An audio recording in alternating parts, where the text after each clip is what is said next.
As the coronavirus spreads, will the World Health Organization declare a global emergency? The clamour for face masks as the number of cases in China passes 7,000. 170 people have died. Foreign nationals scramble to get out. Some, though, are facing agonising choices. Would you be willing to leave your family behind to go to safety? It's a very hard and moral question, because my daughter's only 4 years old. A cruise ship has been in lockdown in Italy. Initial tests on suspected cases have been negative. These are the pictures live. And we'll have all the latest on today's developments.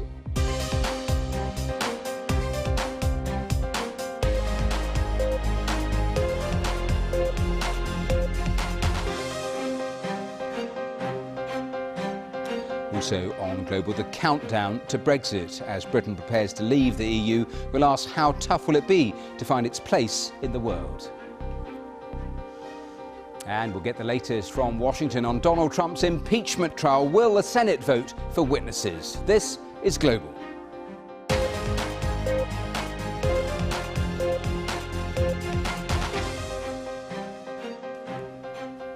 Welcome to the programme. They've already warned that the world needs to be on alert, but the World Health Organization is meeting now to decide whether to declare a global health emergency over the coronavirus. The death toll in China has now passed 170, with more than 7,000 cases confirmed. Russia has closed its border with China. Meanwhile, 6,000 passengers are being held on a cruise ship in Italy over suspected cases on board. Robin Brandt reports now from Shanghai. Today was supposed to be the day they got out and away from this.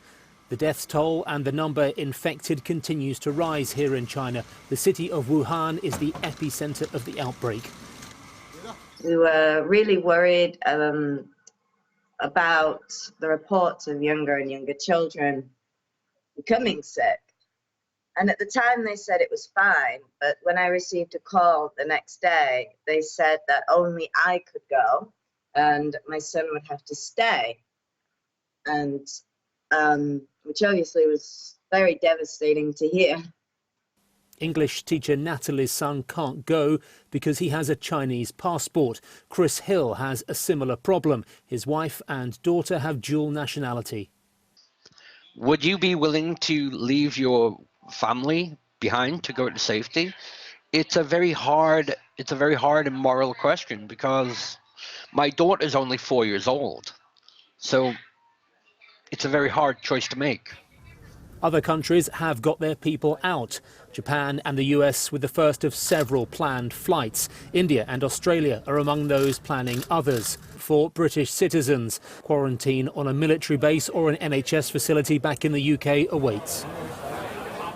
Fear about the virus spreading has caused scenes like this across all of China, even in Hong Kong, which has now all but cut itself off from the mainland.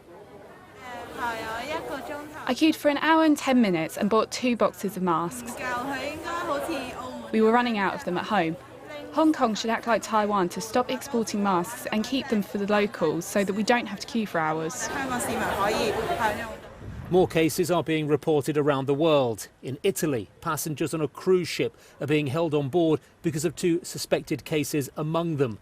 But the head of the World Health Organization had nothing but praise for China's efforts. I will praise China again and again, because its actions actually helped in reducing the spread of coronavirus to other countries. Still, though, drastic measures are being taken here, far away from the worst affected area, to try to halt the spread. Office workers in buildings over 1,000 kilometers away are having their temperatures checked daily. Robin Brandt, BBC News, Shanghai.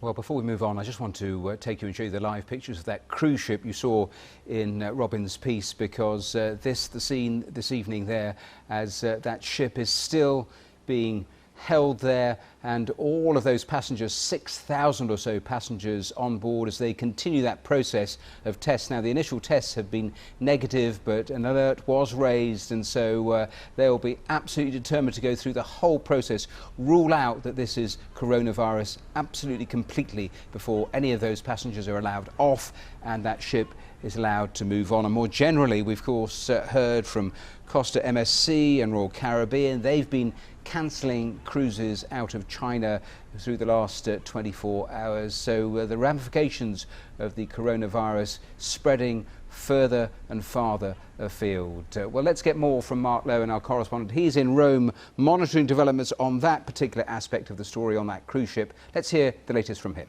6,000 passengers are still being held on board the Costa Smeralda at Civitavecchia port near Rome because of this couple from China who were on board suspected of having symptoms related to coronavirus.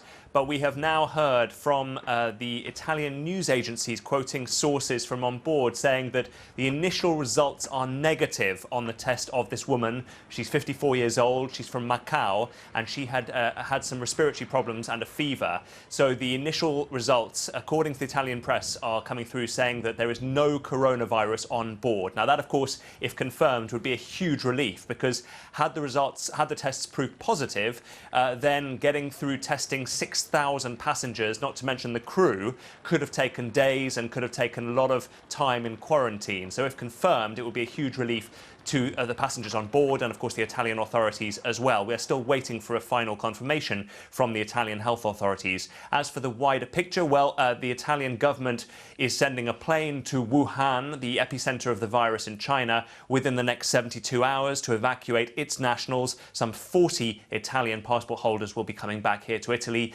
A few more Italian passport holders are deciding to stay in Wuhan. But for the moment, according to this cruise ship scare earlier in the day, it is looking as though it is not coronavirus. Well, Mark Lowen in the latest there on that cruise ship. Let's turn to the issue of all those foreign nationals trying to get out. Khan Lambert is a British teacher who now lives in Wuhan. He's been waiting to be evacuated along with his 81-year-old grandmother. The pair have now been told by the UK Foreign Office to expect to leave shortly. Now, Mr Lambert said they'd missed an earlier departure because he was concerned about UK quarantine measures that have been announced. He told us he feels he made the right call on that one. Well, the original decision not to go was because I wasn't happy with the way that they were dealing with the situation back in the UK once we arrived there, in terms of that they were allowing us to go out into the general population and potentially infecting, other people. Now they've changed their mind on that, and they're going to put us into quarantine for 14 days. And that seems like the most common sense response, and, to keep the population safe. So I'm happy with that now. Basically, we were just told that you do accept that you will be going into quarantine once you get on this flight and arrive in the UK. And then we had to sort of say yes or no while we were on the phone to the Foreign Office this morning. Thankfully, we've just received news in the last half an hour that we're going to be leaving soon. Once she gets into the UK, they will have her medication waiting for her once we arrive. So that's good news. Now, in terms of the spread of this virus, India, the Philippines, some of the latest countries to confirm cases. Now, Russia, well, that is the latest country to close its border with China. Sarah Rainsford has more on that. It's an extremely long border, more than 4,000 kilometres in the far east of Russia with China. And we now know that the Prime Minister has essentially ordered that key crossing points for pedestrian and for traffic across that border will be closed. We also know that all passenger trains, Moscow-Beijing passenger trains and freight trains will be non-stop between those two cities, so no people getting on or off on the way. There are other measures that have been taken as well. The foreign ministers announced that they will stop issuing electronic visas for Chinese tourists to come to Russia. They're also asking Russian citizens in China to register with the Russian embassy there so that it's clear where they are if there's a decision made at some point to evacuate them. For the moment, flights are still flying, but for example, here in Moscow, where there are Chinese tourists in hotels, there are now medics going to those hotels, checking tourists before they head out to the sites here to check that there's no symptoms, no signs of anyone having caught the virus and potentially therefore spreading it. So a whole series of measures in place, although the authorities here making it quite clear that there's no reason for panic. There are certainly no cases confirmed of the coronavirus here in Russia yet, but the Deputy Prime Minister has said that they are likely to happen. Well, on this programme, I'll be speaking to Matthew Cavanaugh, who's an assistant professor of global health at Georgetown University in Washington, about what difference the WHO could make by calling the outbreak a global health emergency. the core mission of the global health, the IHRs, is to say that if there is an emergency, the WHO needs to declare it, and that means it's unusual, it's novel, it's serious, and there's a threat of international spread. Well, all of that has been met, and I think it's past time at this point for the emergency to be declared. Then the WHO's rule is not just to declare an emergency, not just to raise the alarm, but to help coordinate an effective and evidence-based response. And so your reporters were just describing all of these different instances of border closures and quarantines. Well, it's not clear that those are actually evidence-based, right? We know that, for example, the seasonal flu in the United States kills about 35,000 people every year. What we're talking about here is 100 and some odd cases. It's not clear that we're not having an overreaction that'll actually undermine international trade and actually undermine the response itself. That's really interesting, because noted down as my next question was about the approach, about the various lockdowns, the quarantine, the border checks. Is that the right approach then or not? So every year we have, thousands and thousands of people infected with influenza, where we don't, for example, if someone's on a plane, we don't put them into quarantine. We don't, lock down entire ships. We need to have a perspective here, and I think that's one of the things that the World Health Organization can really take an approach here, is to say closing a border is a very ineffective measure, right? It causes more harm than good. What we need right now is to think about a few things. One, finding the people who might be affected, getting them diagnosed, getting them isolated, and getting people medical care. All of that is actually undermined by travel restrictions, undermined by quarantines. So we need to take a much more balanced approach, I think.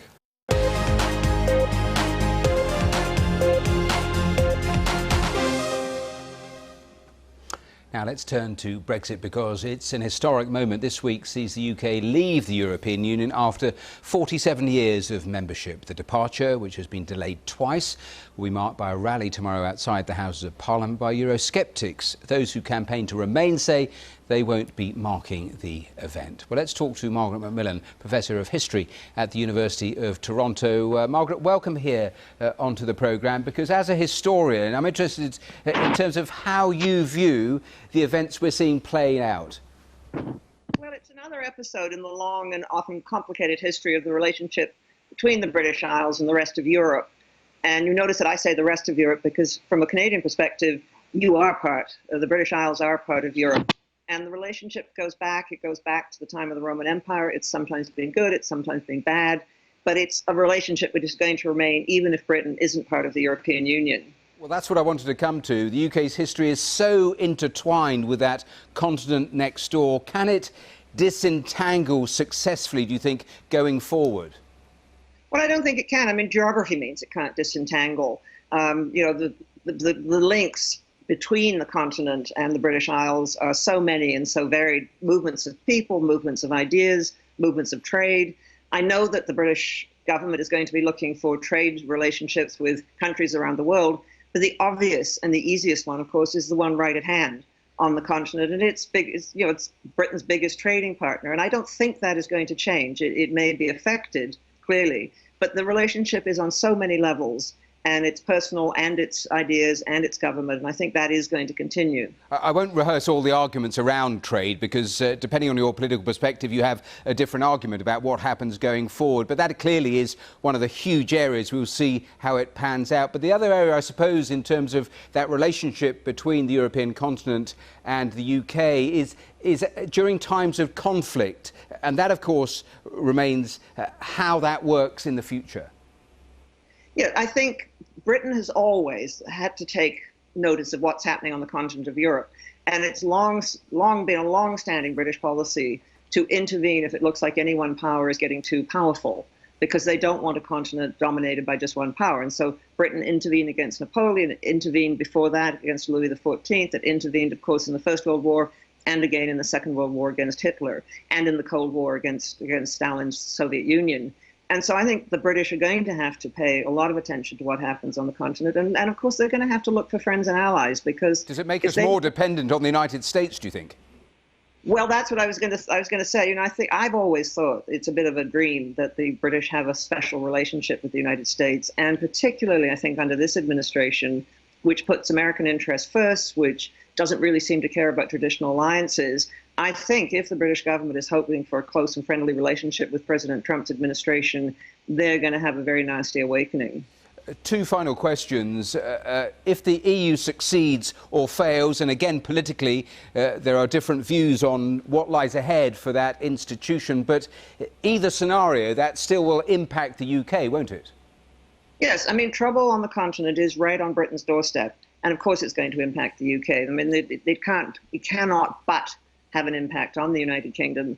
And I think anything that weakens Europe at the moment is a problem, because Europe has lots of enemies, and Putin over in Russia sees the European Union as something that was devised to keep the Russians down, and he will do his very best to disrupt it and to disrupt the whole idea of European unity.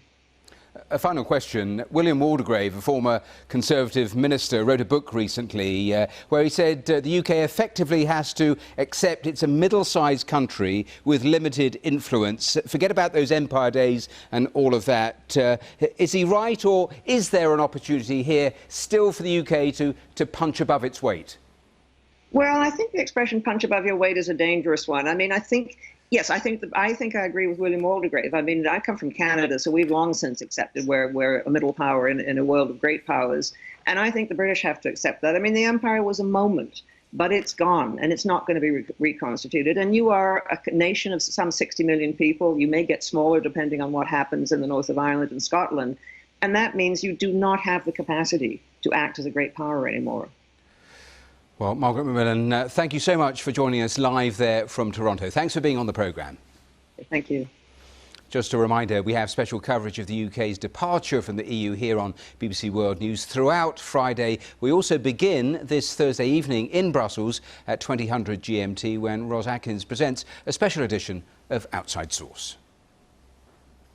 Now, still to come on today's programme, he is on trial in the Senate, but is the US President actually above the law? We'll discuss the latest twists in the Trump impeachment.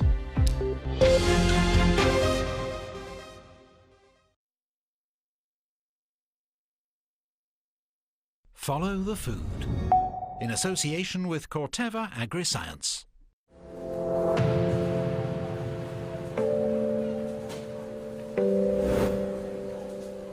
We decided to do a blockchain project on orange juice together with Refresco to make the supply chain of orange juice transparent to the customer. Right, well, I have not had a chance yet to scan the QR code and see what it will tell me. There you enter the number, what's on the bottle. So you see that this particular bottle is from these farms in Brazil. So then we can see that it went to the port in Santos, and then it came into Ghent, and then it came to here. Exactly. So it's really explaining the whole story of the orange juice supply chain to everybody. Follow the food, in association with Corteva Agri-Science.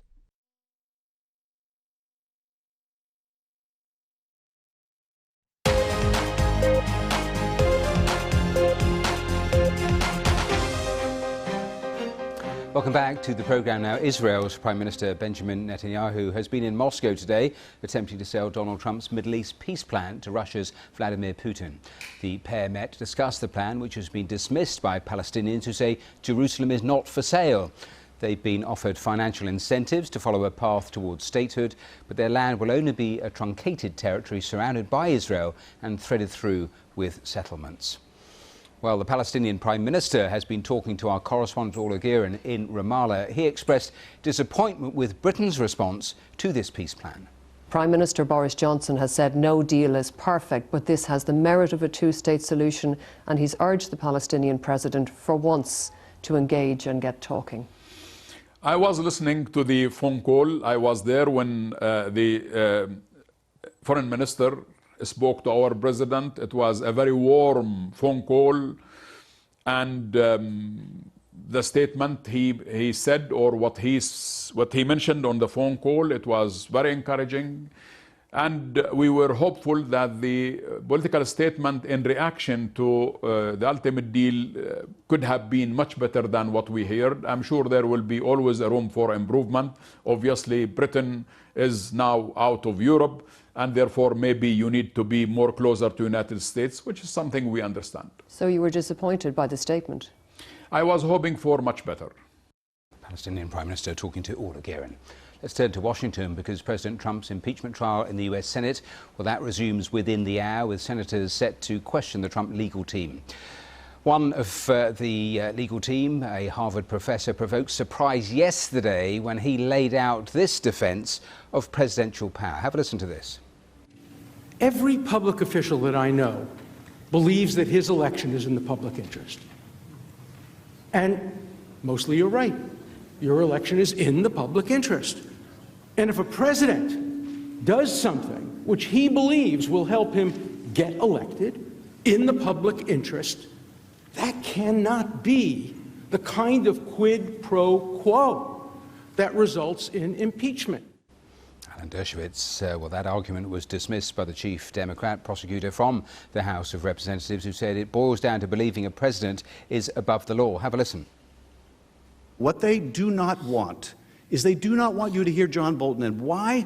Because when you hear graphically a man say, the President of the United States told me to hold aid from our ally, to coerce foreign assistance in his election, when the American people hear that firsthand, not filtered through our statements, they will recognize impeachable conduct when they see it. Thank you, Mr. Manager. Well, earlier I spoke to Laura Brown, the director of the Graduate School of Political Management at George Washington University, where she studies the presidency, Congress and partisanship. I think really what I'm more surprised at is not the partisanship, because we expect individuals to adhere to their party.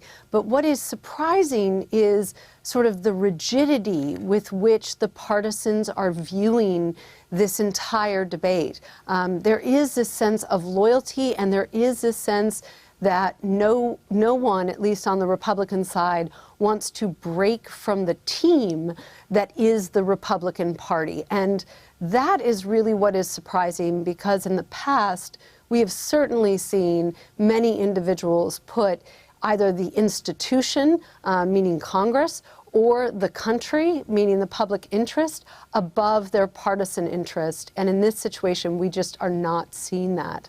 The Democrats, of course, still hope, even at this late stage, that 4 Republicans will break ranks. So we expect perhaps that vote to come as early as tomorrow. Let's turn to the Dershowitz argument we were just having on our screen, where he says if a president does something which he believes will help him get elected in the public interest, that cannot be the kind of quid pro quo that results in impeachment.